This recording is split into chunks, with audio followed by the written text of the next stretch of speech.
Hey, bonjour tout le monde, Jerry Lauzon et bienvenue à Nomadisme Expérimental. Aujourd'hui, on va parler de kaboom, butane et propane. On m'a demandé de faire une vidéo à ce sujet-là parce qu'il est arrivé un événement cette semaine, je crois, aux États-Unis. Et vous allez voir la petite photo, là. C'était causé par une explosion de propane selon les dires des enquêteurs à date. La personne a été blessée, brûlée à 75% de son corps au 3e degré. Puis ça va regarder comme il faut, il n'y a plus une fenêtre, il y a vraiment comme ça l'a explosé. Tout le monde dit « Ah, ça devait être une grosse tank. » Pas nécessairement. Quand j'étais pompier, j'ai déjà vu une bonbonne de barbecue, là, une 20 livres. Explosé dans le sol, puis elle a tassé la fondation 3 pouces dans le sol. Fait que ça prend vraiment pas grand-chose. J'ai pas de propane à bord, j'ai pas un système de propane. Il y a des mesures préventives à faire. Alors, personnellement, j'ai un petit poêle au butane. C'est mon 2e ou 3e, je crois, qui est genre 30-40$. C'est pas cher. Et j'utilise les petites bonbonnes au butane parce que les bonbonnes vertes de propane, j'aime pas ça, c'est dispendieux. Puis je trouve ça, déjà que ça, tu sais, on flush ça. Oui, je sais qu'il y a une façon de remplir les petites bonbonnes vertes, mais je veux pas jouer avec le feu, mais littéralement pas. La chose à savoir des bonbonnes de butane, il ne faut pas acheter n'importe quelle sorte. Il est très important d'acheter la sorte avec la petite bande bleue qu'on voit ici. La bande bleue signifie qu'il y a une valve de sécurité. Si jamais la pression augmente, surtout à cause de la chaleur, ben il va y avoir une place pour que le gaz s'évacue pour éviter une explosion de la bonbonne. Puis ça pète et c'est vraiment pas drôle. Par contre, le gaz, il faut qu'il y ait quelque part. Le butane, comme le propane, est plus lourd que l'air. Donc, si vous avez un détecteur de propane, pour votre système au propane, ce n'est pas de le mettre au plafond, mais de le mettre en bas, d'ailleurs proche du système en question. Donc, s'il y a une fuite, vous pouvez être avisé immédiatement. Le danger, c'est que si vous avez une fuite et que vous ne le savez pas, puis là, vous tournez votre bébelle, puis vous faites une flamèche, soit avec votre poêle ou n'importe quoi d'autre. Je veux dire, ça peut être un affaire électrique qui allume dans le véhicule, puis ça peut faire ce que vous avez vu dans la photo. Ça peut déclencher les vapeurs de propane ou de butane qui traînent dans le véhicule, puis là, vous avez une explosion. D'ailleurs, même chose avec l'essence. Ce qui est dangereux, l'essence, oui, l'essence, ça brûle, mais c'est les vapeurs d'essence. Les vapeurs d'un litre d'essence, c'est l'équivalent d'un bâton de dynamite.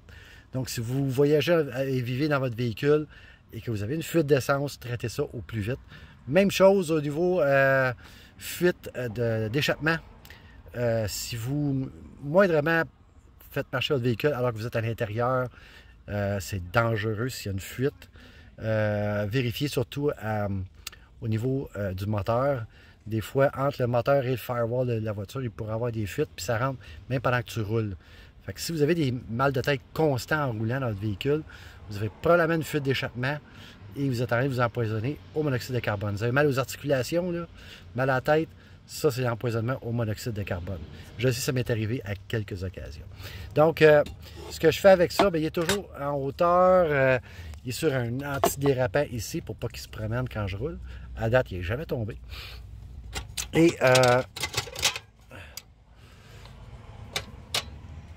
ça, il faut le mettre à off. Et là, on engage la bouteille. Quand je ne m'en sers pas, je désengage la bouteille. Donc, la bouteille est isolée du feu. Il ne peut pas avoir de fuite dans le système. Il est vraiment comme isolé. L'autre chose à savoir, apparemment, la chaleur qui se dégage de ça peut chauffer la bonbonne. Moi, le seul temps que j'ai peut-être vu que ça pourrait être un problème, c'est quand j'utilise ma petite bébelle pour réchauffer l'habitacle. Et c'est pour ça que j'utilise le déflecteur ici. Le déflecteur, je le mets toujours qui va dans cette direction-là, loin de la bonbonne. Il y a vraiment une différence de température entre ici et là. Genre, s'il fait 15 dans le véhicule, mais il va faire 15 ici. Mais c'est là que la chaleur va se dégager. Donc, ça va rester quand même assez à basse température. Il y a moins de danger de même. Idéalement, c'est de faire à manger dehors. Mais moi, à date, j'ai jamais eu de problème. Et je dors pas avec une flamme ouverte, mais jamais. Et comme je vous dis, quand je m'en sers pas, je désengage la bouteille. Les bouteilles pleines, qui sont pas dedans, je store dans le plancher de ma vanne, là où il fait le plus frais, même en temps de canicule. Donc, je les laisse pas exposer au soleil. Faut pas courir après le trou. Fait que c'est ça. Si vous voulez tester vos connexions, si vous avez un système au propane, une façon très facile de tester vos connexions, c'est de mettre de l'eau savonneuse sur les connexions et ouvrir la valve de votre bonbonne, puis vous allez voir tout de suite s'il y a des fuites.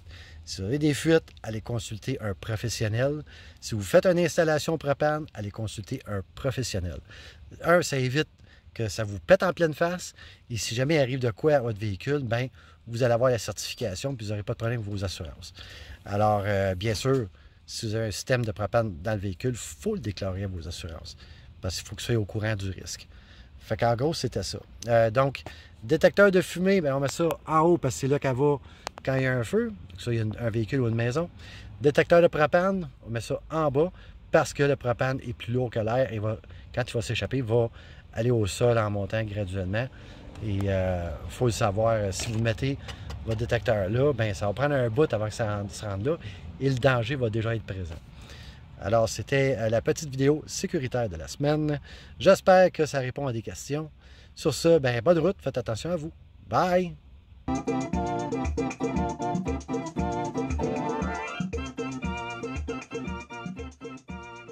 Un autre truc à savoir, c'est où est votre tuyau d'échappement.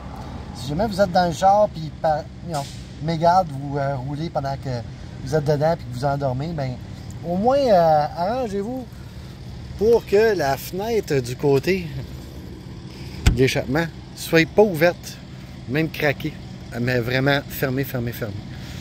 Alors, savoir où se trouve ton tuyau d'échappement par rapport à tes entrées d'air.